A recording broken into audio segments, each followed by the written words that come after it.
Electronic media మిత్రులందరికీ నా నమస్కారాలు.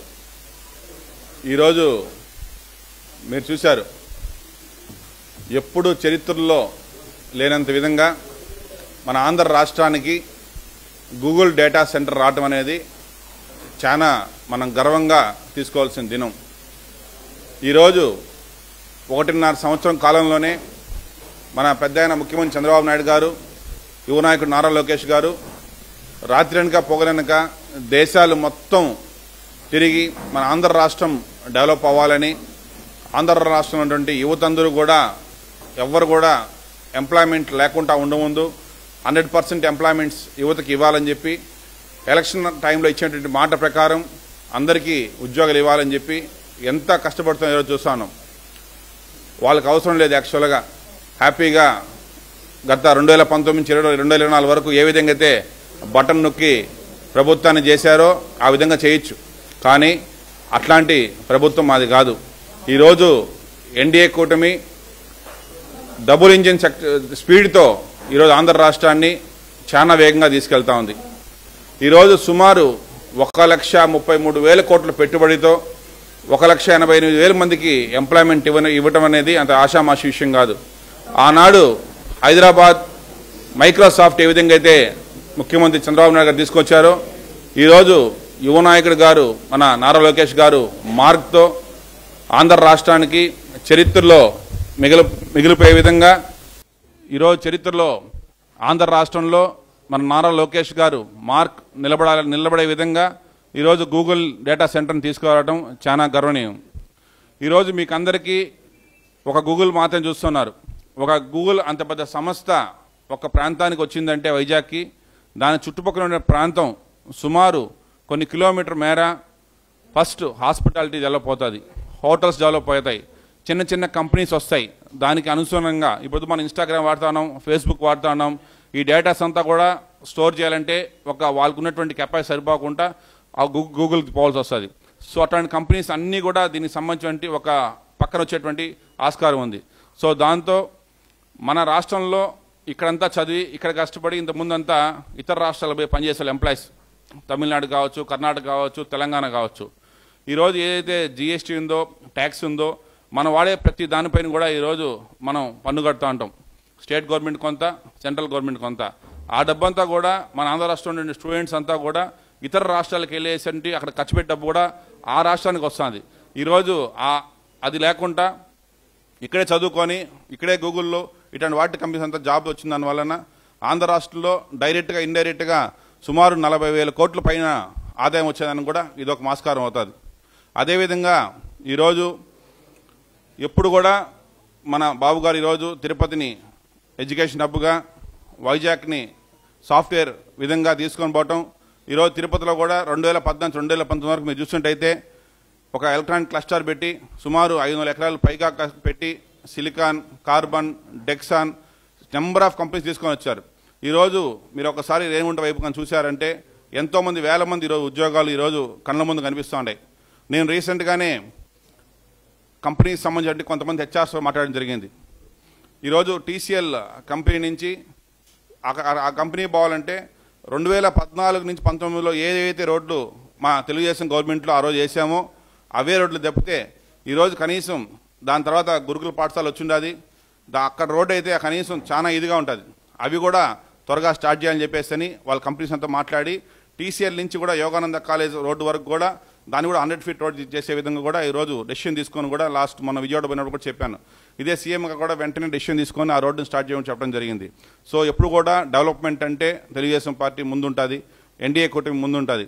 ఈరోజు ఎన్డీఏ కూటమి ద్వారా ఈరోజు భారతదేశంలోనే మీరు చూస్తున్నారు, ఒక ప్రధానమంత్రి ఒక రాష్ట్రానికి ఎన్నిసార్లు వస్తున్నారు, ఎన్ని ప్రాంతాలకు వస్తున్నారు.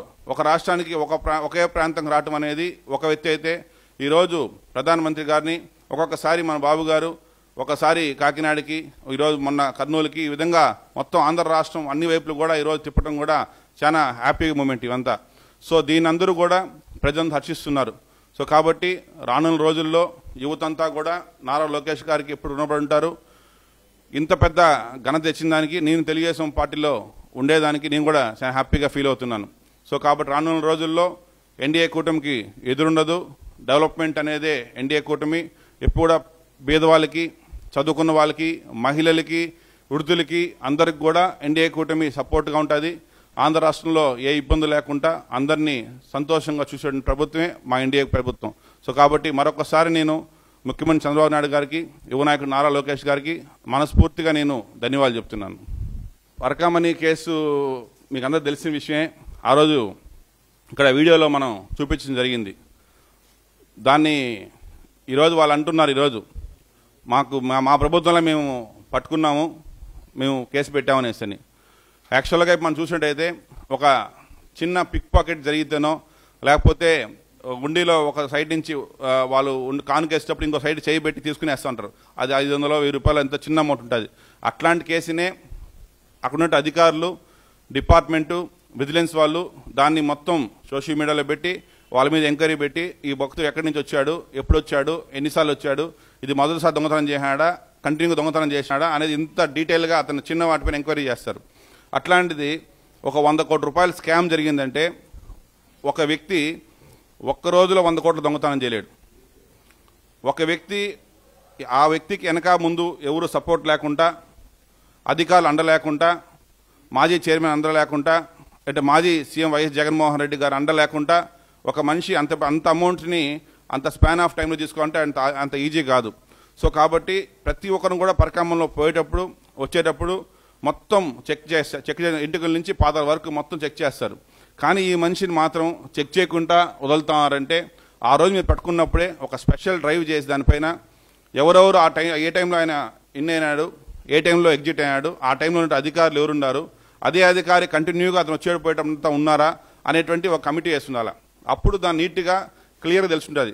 అవేవి లేకుండా ఏదో పోయేసి ఏదో అయిపోయింది, దొంగతనం అయిపోయిందో, మనం చిన్న చైన్ స్నాచింగ్ కేసో లేకపోతే పిక్ పాకెట్ కేసు లాగా దాన్ని క్లోజ్ చేసేసినాము, రికవరీ చేసేసినాము అనే టైప్లో మాట్లాడడం చాలా బాధాకరం. ఈరోజు మనందరి వ్యవస్థ ఉంది. ఈరోజు భారతదేశంలోనే హైయెస్ట్ సెక్యూరిటీ, హైయెస్ట్ స్టాఫ్, సుమారు కొన్ని వేల మంది పనిచేసేటువంటి సంస్థ తిరుమల తిరుపతి దేవస్థానం.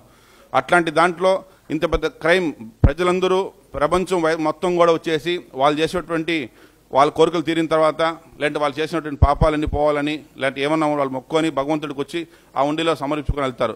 అట్లాంటి ఉండినే దోచేసి ఈరోజు భగవంతుడు గురించి మాట్లాడేటప్పుడు కూడా ఒకసారి ఆలోచించి మాట్లాడకుండా ఏది బట్టి అది మాట్లాడుతున్నారు.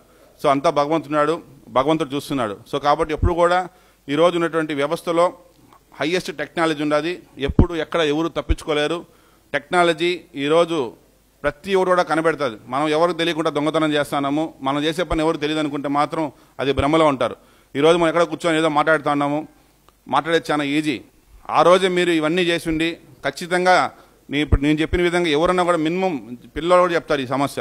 ఒక మనిషి అంత డబ్బులు బయట తీసుకొని వచ్చి లోపల పోతున్నాడంటే ఒక అధికారులు, రాజకీయ నాయకులు సపోర్ట్ లేకుండా ఒకే మనిషి 100 కోట్ల రూపాయలు స్కామ్ చేయగలుగుతాడు అనేసి అని. కానీ ఈరోజు చెప్తున్నారు భగవంతుడున్నాడు కాబట్టి ఎవరిని కూడా మా ఎన్డీఏ కూటమి వదలదు.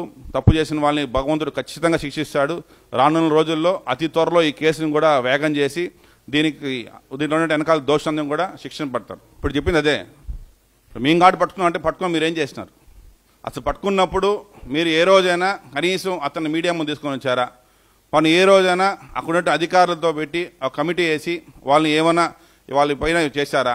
ఏమీ లేకుండా సింపుల్గా చెన్నైలో పోయి లోకాయుధలో పోయి కేసు క్లోజ్ చేసుకోండి. చిన్న పిటి కేసు కాదు కదా. పట్టుకున్నామంటే ఈరోజు పెద్ద పెద్ద కేసులు, చిన్న కేసులు కూడా ఎంత డీప్గా, అంత డెప్త్గా మనం ఇన్వెస్టిగేషన్ చేస్తాను.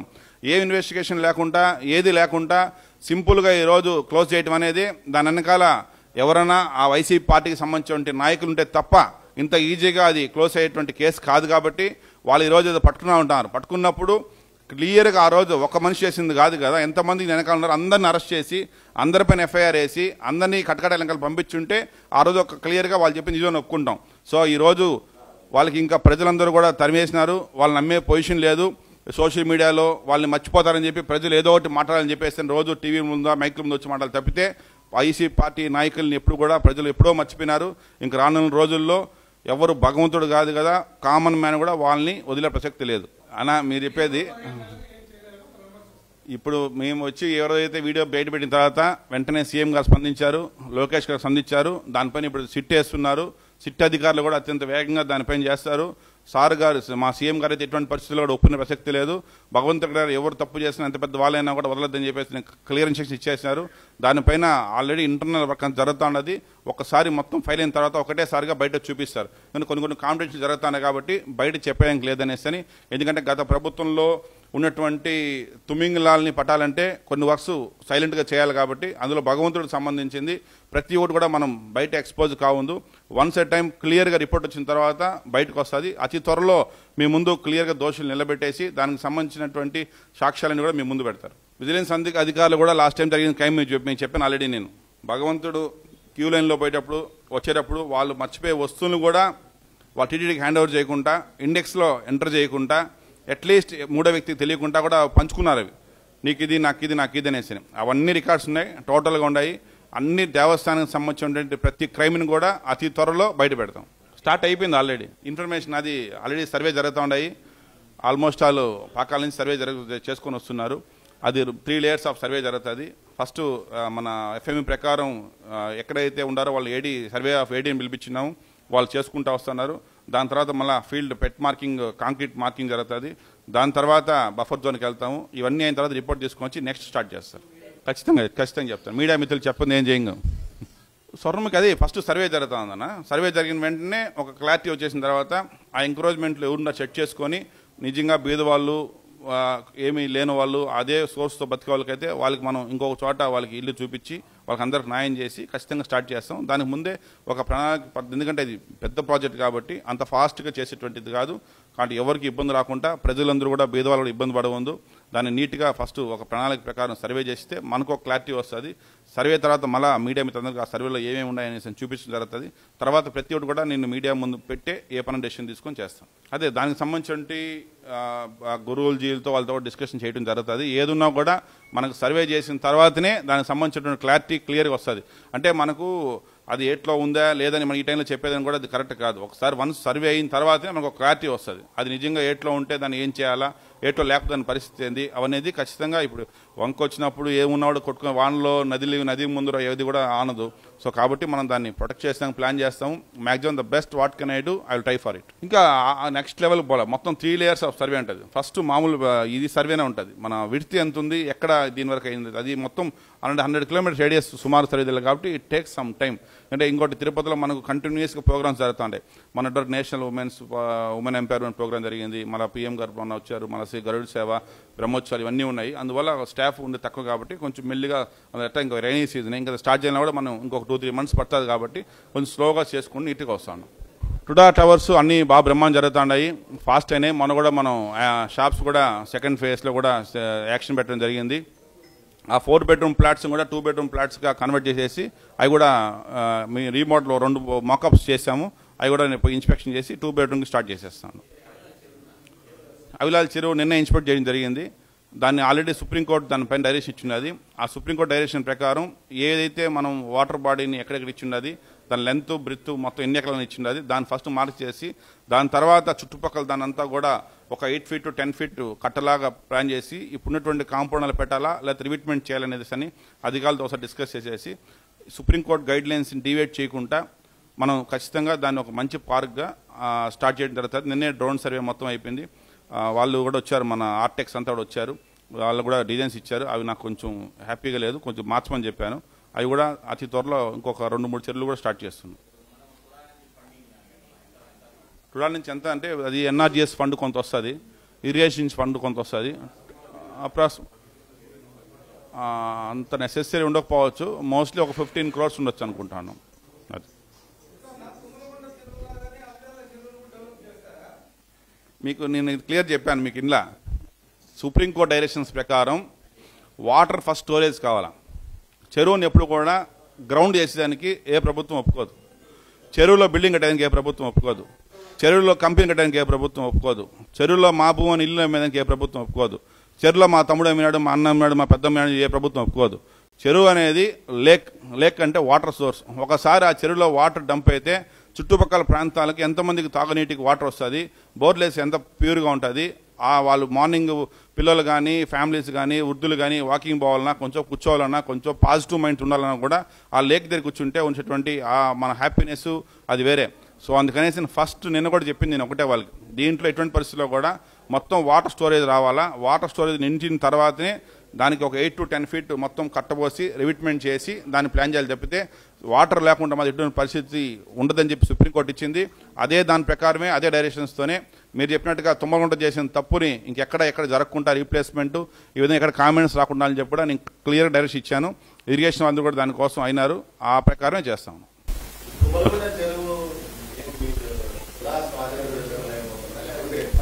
తుమ్మలగుంట చెరువు యాక్చువల్గా ఏం చేశారంటే దాన్ని ఒక ట్రస్ట్ కింద చేసి ఆ రోజు ఎప్పుడైతే ఉన్నారో గతంలో అధికారులు వాళ్ళు దాన్ని ఒక ట్రస్ట్కి ఇచ్చేశారు. ఆ ట్రస్ట్ చైర్మనే చోరెడ్డి భాస్కర్ రెడ్డి. ఈరోజు ఏమైందంటే ఆ ట్రస్ట్ వచ్చేటువంటి డబ్బుల ప్రకారమే ఆ చెరువుని మెయింటైన్ చేయాలని చెప్పేసి వాళ్ళు కోర్టులో స్టే చేస్తున్నారు. సో ఆ స్టేటస్ కౌంట్ దానివల్ల దానిపైన మనం కోర్టుని డివైడ్ చేసి పోవుందనేసి అని వెయిట్ చేస్తా ఉన్నాం.